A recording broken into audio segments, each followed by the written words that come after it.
going to go ahead and get started. Welcome, everyone. I'd like to introduce myself. I'm Carlos Rodriguez, Human Resources Director for Department of Transportation. I've got all these departments on my mind, and you've got that recorded, don't you? Okay, I'll get it over with and show it to Berceris and see what happens after that.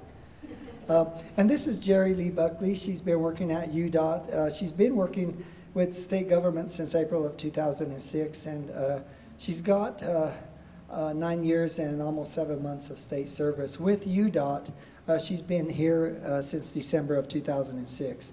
And Jerry Lee's our resident expert on publication of reports, statistical data, produces our AASHTO, EEO, and affirmative action reports.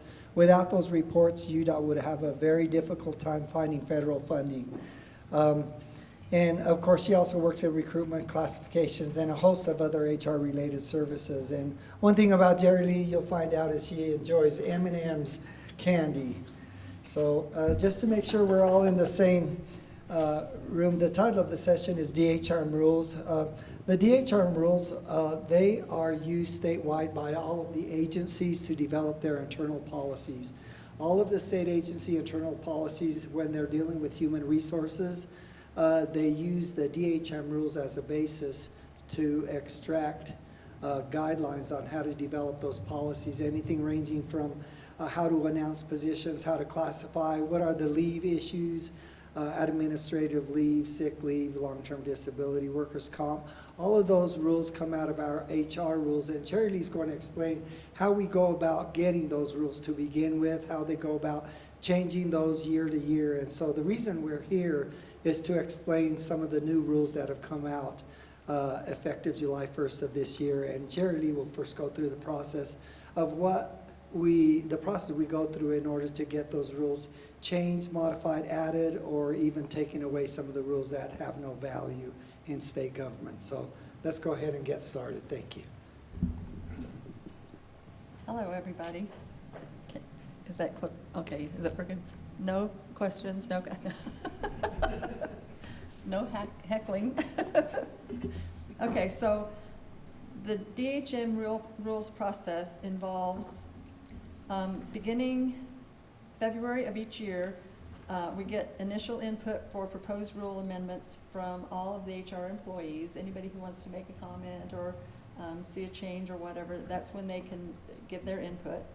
Right after that occurs, the first discussion draft is emailed to the HR field directors and HR specialists, which in our case would be Carlos is the field director and Mary Ann Davis is the specialist. Then during the months of March and April, rules meetings are held on Thursdays for 3 weeks with the HR field directors and the HR specialists. May 1st is the rule filing deadline for each year. Sometime in May, DHRM meets with the Utah Public Employees Association to get their feedback on the proposed additions and or changes to the rules. And then administrative rules hearings are held at the beginning of June each year, and that's where public comment can take place. July 1st is the effective date of any of the new HR rules. So for 2015, some of the changes or additions that were effective on July 1st are, they added the definition of structure adjustment, which is an adjustment to a salary range approved by DHRM that is based upon salary data and other relevant information from comparable jobs in the market that is collected by DHRM or from DHRM approved justifiable sources. The salary range adjustment can't have a budgetary impact on an agency unless additional approval is received from the governor's office. And let me just make a comment on that. On the salary range adjustment, am I in front of the camera after I screwed up last time? On those salary range adjustment, that's a new concept, and it's a legislative approved concept. What that means is our jobs all have salary ranges, and the only way to move those is through a classification or if there's a market adjustment and they move up. There's a new process on the salary structure that allows an agency to say, hey, we're losing a lot of people. We need to move the salary range up. And so let's just take engineers, for example. That's a bad example. Let's try TransTex. So if we have TransTex and they need to move their salary range up, we don't have to wait for a market adjustment. We don't have to wait for a legislatively approved whatever. Carlos Braceras goes to the Department of Human Resources Management, who then makes a recommendation to the Governor's Office of Management and Budget, and they would approve that these salary ranges move up. The only issue with those is that if it affects salary and someone's at the entry of the range and they get moved up, they of course would have to get moved up because you always have to be within the range. So it would cost money to move them up as well. If that's the case, then we would have to wait until the legislative session to get money approved to pay for that.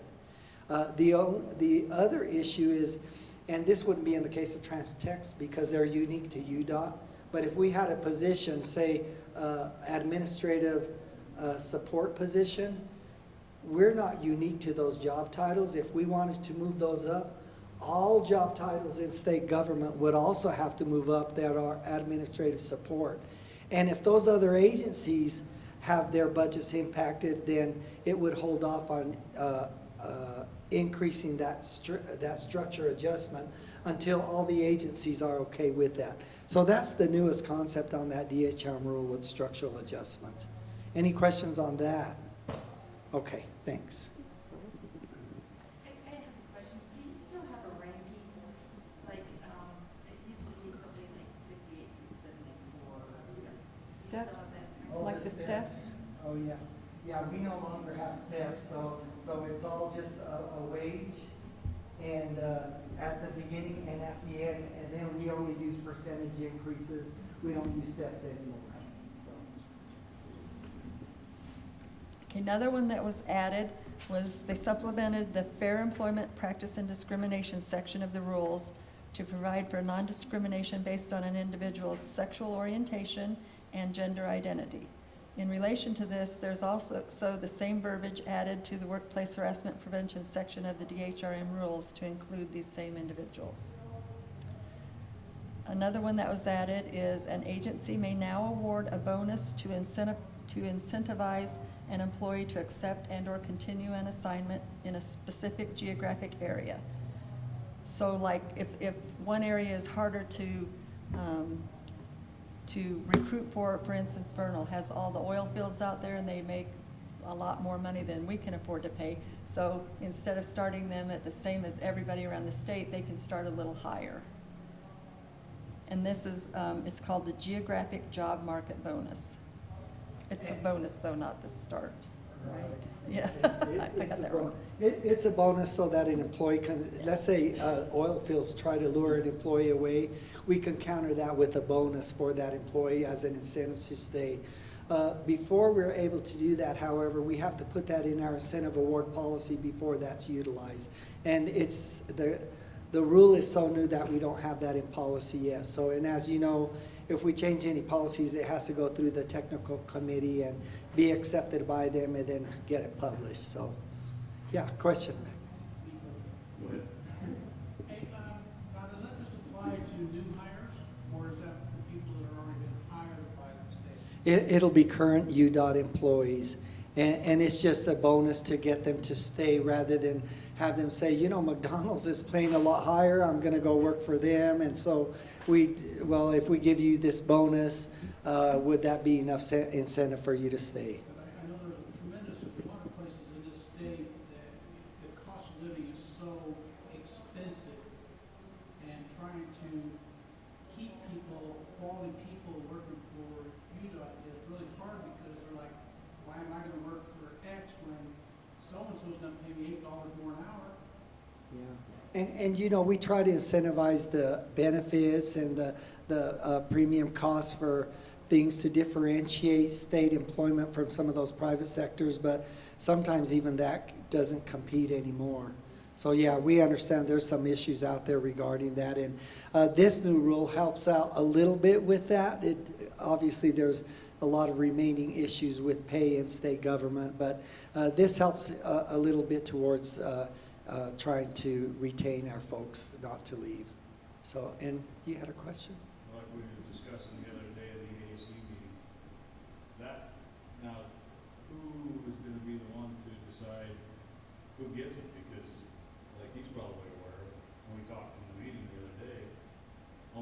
every day you've got consultants wanting to take your key people that are doing your testing or your equipment operations or whatever, because they're already trained, they're ready to go. Yeah, and that's the problem. You know, UDOT trains those folks. They go through TEP, CDLs, whatnot, and they get offered a higher pay somewhere, and they say, you know, I've got to go. And, you know, you can't blame them. In terms of this, the policy hasn't developed as far as who approves what under what conditions. And so hopefully we'll get a policy going pretty quickly and answer those questions in that policy. And that policy will just be a set of guidelines, because I'd like to give regions the flexibility to be able to offer something for their employees in some general situations like that. So it'll be the region directors, engineers and stuff like that. It would depend on how Braceras and Shane want to have that as far as final approval. And they could delegate that power to the region directors, but I'll have to see how they feel about that. Yeah, so, all right, thanks. Okay, another addition is an employee who is not eligible for benefits but meets the minimum qualifications under the Affordable Care Act shall be eligible for medical insurance only. Eligibility includes working more than an average of 30 hours per week for a period of time. And we have a system set up where we gauge who becomes eligible for that and who doesn't. Another addition is abusive conduct prevention rule. So DHRM rules have a section titled Workplace Harassment Prevention, which addresses complaint and investigative procedures, workplace harassment records, and training. Another section was added called Abusive Conduct Prevention, resulting from HB 216, which was sponsored by Kevin J. Stratton and was passed this year in the legislature. Any questions about anything so far? Have all of you taken the abusive conduct training? Okay, great.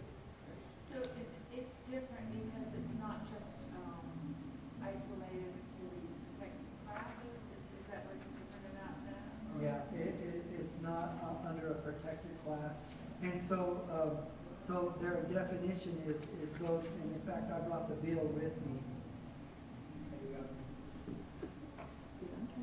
The actual bill says that abusive conduct means verbal, nonverbal, or physical conduct of an employee to another employee that, based on its severity, nature, and frequency of occurrence, a reasonable person would determine is intended to cause intimidation, humiliation, or unwarranted distress, and it results in substantial physical or psychological harm as a result of intimidation, humiliation, or unwarranted distress, or exploits an employee's known physical or psychological disability. So the abusive conduct training kind of goes into that, but it doesn't go into detail because it also addresses workplace harassment as well. So, and there are some differences in how, when Human Resources gets contacted regarding workplace harassment or abusive conduct, there are different ways we can handle that. And so I think Jerry Lee will kind of go through that. So like you said, the DHRM rule on abusive conduct prevention addresses the actual policy of what abusive conduct is, including a section on complaint and investigative procedures and abusive conduct training. Almost all of you have taken the training, which includes both workplace harassment and abusive conduct prevention. While workplace harassment allows an employee to file either a verbal or a written complaint, the abusive conduct complaint requires the employees to only file a written complaint, which can go either to their immediate supervisor, any other supervisor in their direct chain of command, or our HR field office. And the workplace harassment and abusive conduct training is required every 2 years. So if you haven't taken it, you will need to take it. Any questions about any of that? That's all I have on the changes, unless anybody on their own knows of any changes they want to talk about. They didn't have too many changes in the DHRM rules this year. The biggest one was abusive conduct, and it has a whole section on how that's handled. It's interesting because on the abusive conduct training, it probably said in there that if HR is referred to a training, we need to refer it to 2 individuals who work at the state capitol. One of them is an attorney and the other is his assistant. And they, in conjunction with our UDOT field office, would conduct an investigation, but they're the ones that would develop a report on that investigation. So it's kind of off of our hands once that investigation has happened. And that's not the case with workplace harassment. We take care of all of that. But in abusive conduct, it is done by a different agency. Two different people who work for HR, but they're located at the state capitol. So, yeah, any other questions on the DHRM rules? I had a question about, I mean, is it, as far as maybe the rate increase, pay increase, is it a matter of the employee approaches their management team, and says, like in the public sector, you know, I think I need a raise, I need more money, or whatever, or is it something like the management team just kind of taps on? Oh, okay. Are you, Or it says, oh, you've done really well, and you get this. so are you talking about the structural adjustment or that geographical bonus?